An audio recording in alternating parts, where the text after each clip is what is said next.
আজকের গল্প বিভূতিভূষণ বন্দ্যোপাধ্যায়ের সোনা করা জাদুকর। রোহিণী রায় আমাদের গ্রামের জমিদার ছিলেন শুনেছিলাম। আমাদের পাড়ায় তাদের মস্ত দোতলা বাড়ি, ৩-৪ শরিকে ভাগ হয়ে এক একখানা ঘরে বাস করে এক এক শরিক। এই তো তার অবস্থা। ধানের জোত জমি যা আছে তাতে একটা গোলাও ভরে না। রোহিণী রায়ের বর্তমান বংশধরগণ পেট পুড়ে দুবেলা খেতেও পান না। আমি আর নন্তু রোহিণী রায়ের চণ্ডীমণ্ডপে, বেণীমাধব রায়ের পাঠশালায় রোজ পড়তে যাই। রোহিণী রায়ের চণ্ডীমণ্ডপের অবস্থাও ওদের বাড়ির মতোই। মস্ত বড় চণ্ডীমণ্ডপের এধারে ওধারে টানা রোয়াকে চুন সুরকি খসে পড়েছে, চালের খড় উড়ে যাচ্ছে। দেওয়াল ফেটে গিয়েছিল ১৩০৪ সালের বড় ভূমিকম্পে।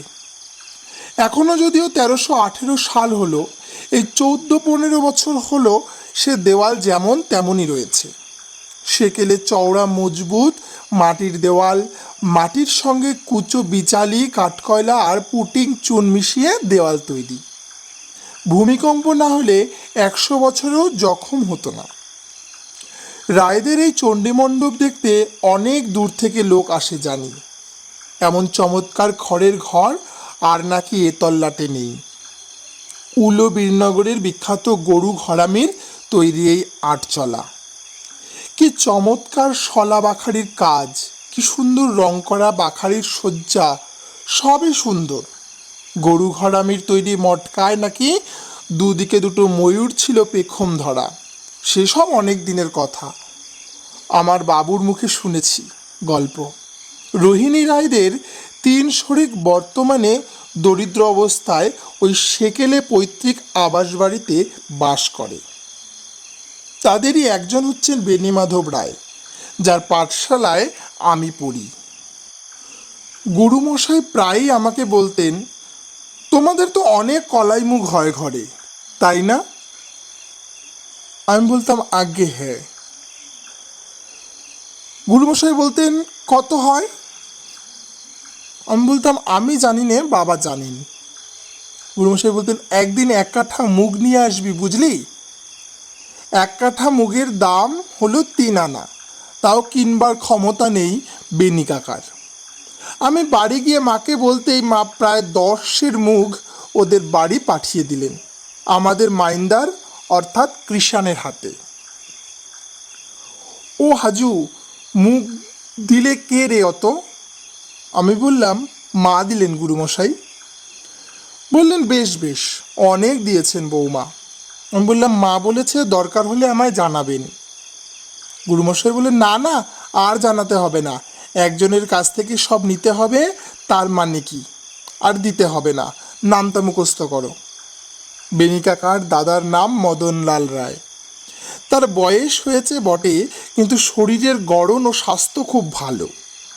আমাদের গায়ে অমন সুপুরুষ বৃদ্ধ আর একটি নেই, অনেক গ্রামেই নেই।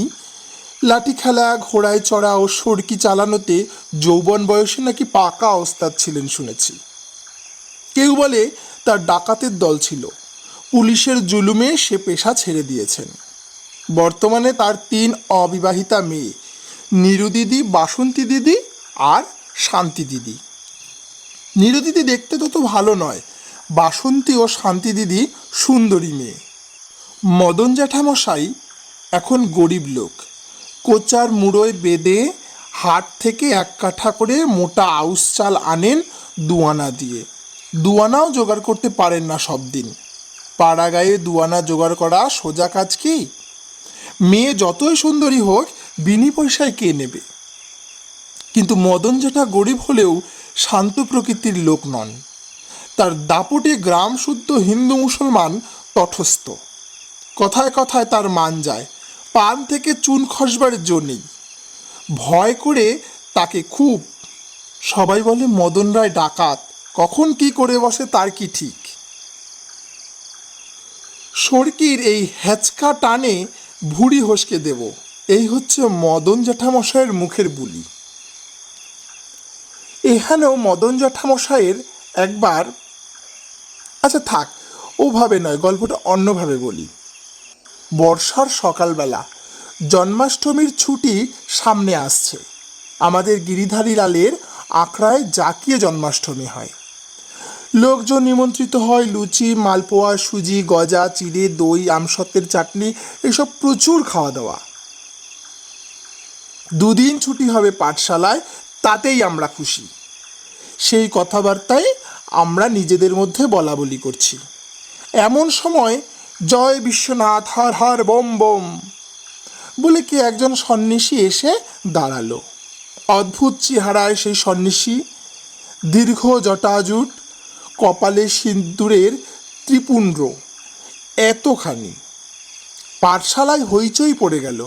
অত বড় করা বেনি কাকার বেতের ভয় উপেক্ষা করে নিজের নিজের আসন ছেড়ে উঠে এসে সকলে উঠোনে নেমে দূর থেকে সন্ন্যাসীকে দেখতে লাগলো। বেনি কাকা তখনও পাঠশালায় নামেননি, কারণ তিনি নামবেন পেছনের দোতলা থেকে। সে দোতলা তিনি বা তার দাদা তৈরি করেননি, এবং যা চুনকাম করার পয়সাও এখন তাদের নেই। সন্ন্যাসী আমাদের দিকে চোখ পাকিয়ে কটমট করে চাইতে লাগলো। বাপরে, ভস্য করে ফেলে দেবে নাকি? সন্ন্যাসীরা তা পারে। তাছাড়া এমন সন্ন্যাসী, বয়স্ক লোক উপস্থিত নেই দেখে সন্ন্যাসী ঠাকুর কিছুক্ষণ চুপ করে দাঁড়িয়ে রইল। তারপর বললে, খবর দাও। বলল, কাকে? বাড়ির মালিককে। খবর দিতে হলো না। মদন জ্যাঠামশাই নেমে এসে ভ্রুকুচকে কঠোর স্বরে বললেন, কে তুমি? জয় হোক, বাবাজির জয় হোক। কি চাই? সন্ন্যাসীর সে কথার কোনো উত্তর না দিয়ে একটা রাঙা জবা ফুল হাত থেকে বের করে মদন জ্যাঠার কপালে দিতে গেল। মদন জ্যাঠা বিরক্তি ভরে সরে যেতে যেতে বলল, আহ, কি ওসব? কিছু না, প্রসাদী ফুল। এই আবার একটা সেই রকমের রাঙা জবা ফুল মুঠোর মধ্যে ছিল। মদন জ্যাঠা কৌতূহলের সঙ্গে ওর হাতের দিকে চাইলেন। অমন ফুল অনেক পাই, কামাখ্যা থেকে কুড়িয়ে আনা এই আর একটা রাঙা জবা। ও কি? এই খোকা, সরে এসো, নাও, আপনার ছেলে। আর একটা ব্যাপার ঘোরালো হয়ে উঠেছে। পাঠশালা শুদ্ধ ছেলে থ মেরে গিয়েছি। কে ও লোকটা? এই নাও, অনেক পাওয়া যায়। এই, ও মা, ও বাবা! আমরা সবাই শিউরে উঠলাম। অফুরন্ত টাটকা রাঙা জবার ডান্ডার ওর হাতের ওইটুকুই মুঠোয়। ছোট দু একটা ছেলে কেঁদে উঠল, কিন্তু সর্বাপেক্ষা মুখের চেহারা আশ্চর্য রকমের বদলে গিয়েছে মদন জ্যাঠামশাইয়ের। তার সে কোচকানো ভুরু, সেই কড়া গলার সুর কোথায় চলে গিয়েছে উড়ে, মায়ামন্ত্রের বলে যেন। এখন তার মুখের সভয় কৌতূহল, বিস্ময় ও শ্রদ্ধার ভাব। তার পেছনে এসে দাঁড়িয়েছে তার তিন মেয়ে, নীরু দিদি, বাসন্তী দিদি ও শান্তি দিদি। ওরা দোতলার বারান্দা থেকে ব্যাপারটা দেখে ছুটে এসেছে। সন্ন্যাসীর ওদের দিকে হাত দিয়ে দেখিয়ে বলল, তোমার মেয়ে তিনটেই? বিয়ে হয়নি? দেখছি। এগিয়ে এসো মেয়েরা, হাত দেখি। তুমি এসো। সুন্দরী নয় এমন মেয়ে নীরু দিদি এগিয়ে গেল। হাত দেখেই 1 সেকেন্ডের মধ্যে বললে, বিয়ে হবে ভালো ঘরে, বর চাকুরি করবে, 50 টাকা মাইনে। 50 টাকা মাইনে মাসে? বেনি কাকার প্রশ্ন করলেন একটু অবিশ্বাসের সুরে। এত টাকা মাইনে পায় কারা? হাকিম হুকুম লোকেরা। 50 টাকা সহজ টাকা? একটা রাঙা জবা ফুল হাত শূন্যে নাড়লেই এসে পড়ছে। কোথা থেকে কে জানে। নাও, প্রসাদী ফুল খোপায় গুজে রাখো। এইবার মদন রায় ও বেনি রায় দুই ভাই একত্রে কুড়ুল দিয়ে কাটা গাছের মতো শটান সোজা পড়ে গেল সন্ন্যাসী ঠাকুরের গায়ে। সাংঘাতিক ঘায়েল হয়েছেন দুজনে। সন্ন্যাসী হাত তুলে বললেন, জয় হোক, মঙ্গল হোক, অনেক দূর থেকে আসছি তোদের জন্য। বাবা বৈদ্যনাথ বলে দিলেন এখানে আসবার জন্যে। তোমার নাম মদনলাল রায়? ভয়ে ও সম্ভ্রমে বিগলিত হয়ে মদন জ্যাঠামশাই হাত জোর করে জবাব দিলেন, আজ্ঞে হ্যাঁ, তোর কথাই বলেছেন। কে বাবা? বাবা বৈদ্যনাথ, স্বপ্ন দিয়েছেন সেসব গোপন কথা এখন বলবো না, নিরিবিলি বলতে হবে। এখন থাক, ধুনি বসাবো, জায়গা ঠিক করো। চণ্ডীমণ্ডপের সামনে বেলতলায় ধুনির আসন হয়ে গেল ঠিক। বর্ষাকাল বলে তালপাতা কেটে দুখানা ছাউনি দেওয়া হলো ওপরে। বেনি কাকা অনেক কাঠ জোগাড় করে আনলেন ধুনির জন্য। মস্ত এক গর্ত করা হলো। আমরা সবাই ঘিরে দাঁড়ালাম রগর দেখবার জন্য। খরচপত্র যা হচ্ছে সব ওদের, আমাদের কি?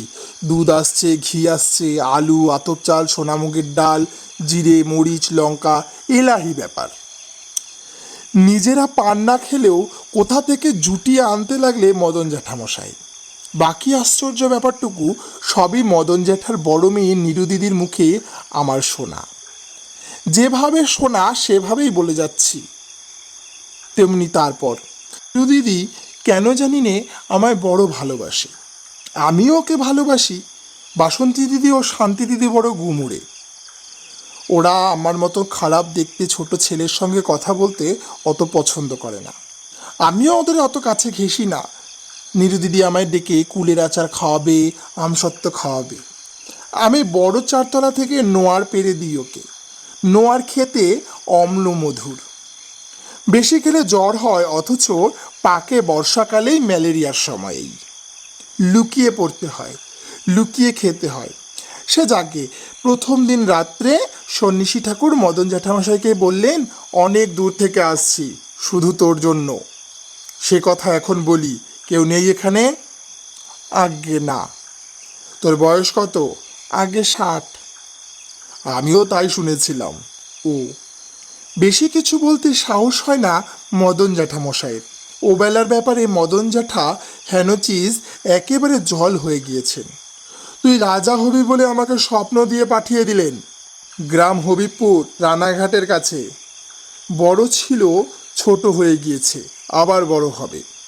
বাবার কৃপা, যা বলবো তাই করবি। নিশ্চয়ই, বাবার হুকুম অমান্য করব। কাউকে বলবি নে। সে কি কথা? যা একটা পেতলের আংটি নিয়ে আয়। অষ্টধাতু হলে হবে? হাতেই আছে, হবে। ধুনির আগুনে ফেলে দে।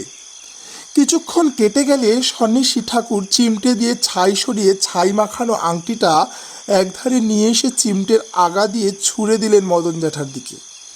মদন জ্যাঠা হাতে তুলে নিয়ে ছাই মুছে দেখে বিস্ময়ে কাঠপানা হয়ে গেলেন।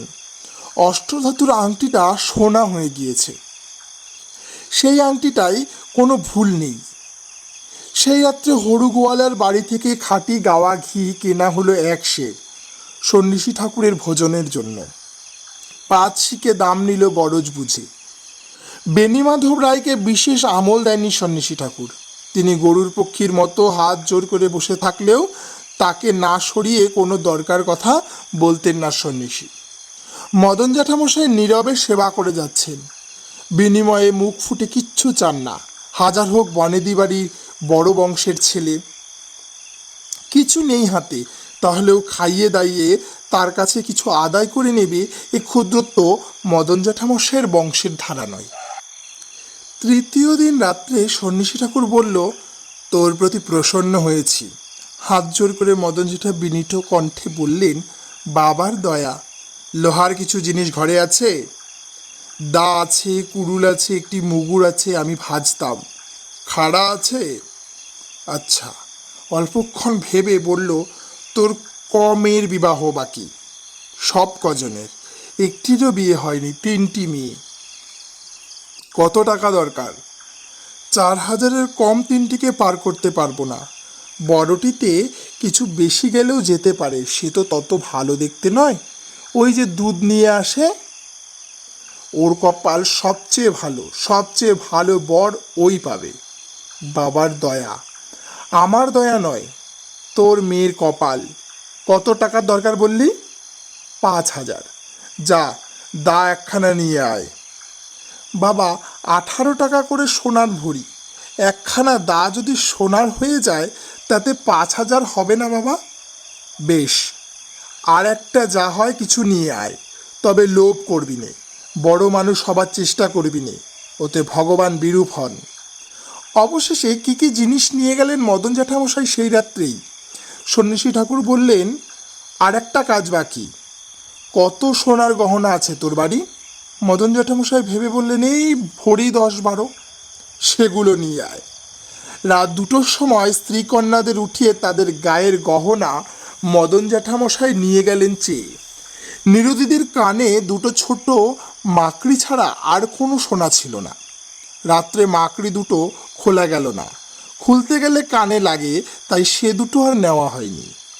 সন্ন্যাসীর পায়ের কাছে সেগুলো নিয়ে রাখতেই তিনি ঈষৎ চোটে মদন জ্যাঠাকে বললেন, আমার কাছে নয়, একটা ভার নিয়ে আয়, তাতে পুড়ে ধুনির মধ্যে রেখে দে। তারপর লোহার জিনিসগুলোও ধুনির আগুনে রাখা গেল, কিন্তু তার আগে সন্ন্যাসী ঠাকুর বললেন, তুই এখান থেকে যা। মদন জ্যাঠা চলে যাচ্ছেন, হঠাৎ সন্ন্যাসী ওকে ডেকে বললেন, আজ হবে না, সব নিয়ে যা। হবে না? না, আমি আসল কাজ ভুলে গিয়েছি। একটা লতার রস মাখাতে হবে লোহার জিনিসে। সে লতা আছে কি না এ গায়ে বনে জঙ্গলে, কাল খুঁজে দেখব। যদি পাই তবেই আবার কাল এসব জিনিস আনিস, আজ সব নিয়ে চলে যা। কি করা যাবে, সন্ন্যাসী ঠাকুরের মর্জি যে চরম, সেই মতো চলতে হবে, উপায় নেই। পরদিন সন্ন্যাসী ঠাকুর ধুনি ছেড়ে কোথায় চলে গেলেন। সন্ধে হয়ে গেল তো আসে না, কিছু খেয়ে যায়নি সে। মদন জ্যাঠামশাইয়ের বাড়ি শুদ্ধ উপবাসী আছে, সেজন্য। অত বড় অতিথিকে না খাইয়ে ওরা খাবে কি করে? রাত 8টা আন্দাজ সময়ে সন্ন্যাসী ঠাকুর ফিরল। মদন জ্যাঠা কিছু জিজ্ঞাসা করতে সাহস করলেন না, শুধু বলল, দুধ নিয়ে আসি? না, কাজ আছে। বাড়ির কেউ অভুক্ত আছে? না না, সে কি কথা, সবাই খেয়ে নেবে।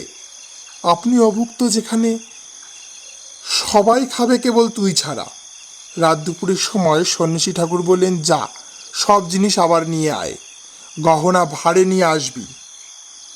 মদন জ্যাঠা লোহার ও সোনার জিনিসগুলো নিয়ে এলেন। ছোট্ট একটা মাটির খুঁড়িতে কি একটা সবুজ রস ছিল। সন্ন্যাসী নিজের হাতে লোহার জিনিসে রস মাখালো, সোনার জিনিসও ছুলোও না। ধুনির আগুনে লোহার জিনিসগুলো দিয়ে ছাই চাপা দিয়ে দিল। এই পর্যন্ত মদন জ্যাঠা জানেন, কারণ তারপরেই সন্ন্যাসী ঠাকুরের আদেশে তাকে সে স্থান ত্যাগ করতে হলো। কেবল মদন জ্যাঠাকে যাবার সময় সন্ন্যাসী বললেন, সোনার গহনা ভালো মনে দিয়ে গেলি তো? হ্যাঁ বাবা, ঘুমোতে পারবি নিশ্চিন্ত মনে। কি যে বলেন বাবা, যা। ভোর হয়েছে, খুব ভোর, এখনো অন্ধকার আছে। মদন জ্যাঠামশাই ঘুমোতে পারেননি উত্তেজনায় ও কৌতূহলে। দোতলার ছাদ থেকে মুখ বাড়িয়ে ধুনির জায়গা দেখবার চেষ্টা করলেন মদন জ্যাঠা। সন্ন্যাসী আছেন কিনা ভালো বোঝা গেল না। মদন জ্যাঠা নেমে এলেন, তাড়াতাড়ি গেলেন ধুনির বেলতলায়। সন্ন্যাসী নেই, তার ঘটি, চিমটে, লাউয়ের খোল কিছুই নেই। মদন জ্যাঠা অবাক হয়ে গেলেন। সরল লোক, সরল অন্তঃকরণে ভাবলেন নদীতে চান করতে গেলেন কি উনি? তারপর সংকোচের সঙ্গে ধীরে ধীরে এগিয়ে গেলেন ধুনির একেবারে সামনে। ওই তো ভাতটা আছে। ধুনির ছাইয়ে লোহার জিনিসগুলো দেখা যাচ্ছে না। অনেকক্ষণ দাঁড়িয়ে রইলেন, ধুনি ছুতে সাহস হলো না। বেলা হলো, রোদ অনেকখানি উঠে গেল, তখনও সন্ন্যাসী ঠাকুরের দেখা নেই। মদন জ্যাঠা কম্পিত হস্তে কম্পিত বক্ষে ধুনির মধ্যে হাত দিতে গিয়ে ভার উঠিয়ে দেখলেন, ভাঁড়ের মধ্যে সোনার গহনাগুলো সব ঠিকই আছে। ধুনির ছাই সরালেন, লোহার জিনিসগুলো সত্যিকার সোনার জিনিস হয়ে উজ্জ্বল হয়ে উঠেছে। সব ঠিক আছে। মদন জ্যাঠা সেগুলো ফেলে দিয়ে কেঁদে উঠলেন, বাবা, ফাঁকি দিয়ে পালিয়ে গেলে কেন? আমি সোনা চাইনি, তুমি ফিরে এসো, তোমাকে দেখতে চাই বাবা, ফিরে এসো, ও বাবা ফিরে এসো। লোক জমে গেল। আমরা পাঠশালায় গিয়ে মদন জ্যাঠামশাইয়ের চারিপাশে মুগ্ধ ত্রস্ত বিস্মিত গ্রাম লোকের ভিড় দেখতে পেলাম। সবাই হাতে করে সোনার দা, সোনার চাবি তালা দেখতে লাগলো। এ ওর হাতে দেয়, এ ওর হাতে দেয়। সন্ন্যাসীকে খুঁজতে চারিদিকে লোক ছুটল। সারাদিন খোঁজা হলেও কেউ কোনো সন্ধানই আনতে পারলেন না। মদন জ্যাঠামশাই তখনও কাঁদছেন। তো বন্ধুরা, গল্পটি শোনার জন্য আপনাকে অনেক ধন্যবাদ। যদি গল্পটি আপনার ভালো লেগে থাকে তাহলে লাইক বাটনে ক্লিক করে আপনার ভালো লাগার ছাপ রাখুন আর কমেন্টে জানান আপনার গল্পটি কেমন লাগলো। আর এখনো যদি সাবস্ক্রাইব না করে থাকেন তাহলে সাবস্ক্রাইব বাটনে ক্লিক করুন আর গল্পটি বন্ধুদের কাছে শেয়ার করতে ভুলবেন না। ধন্যবাদ।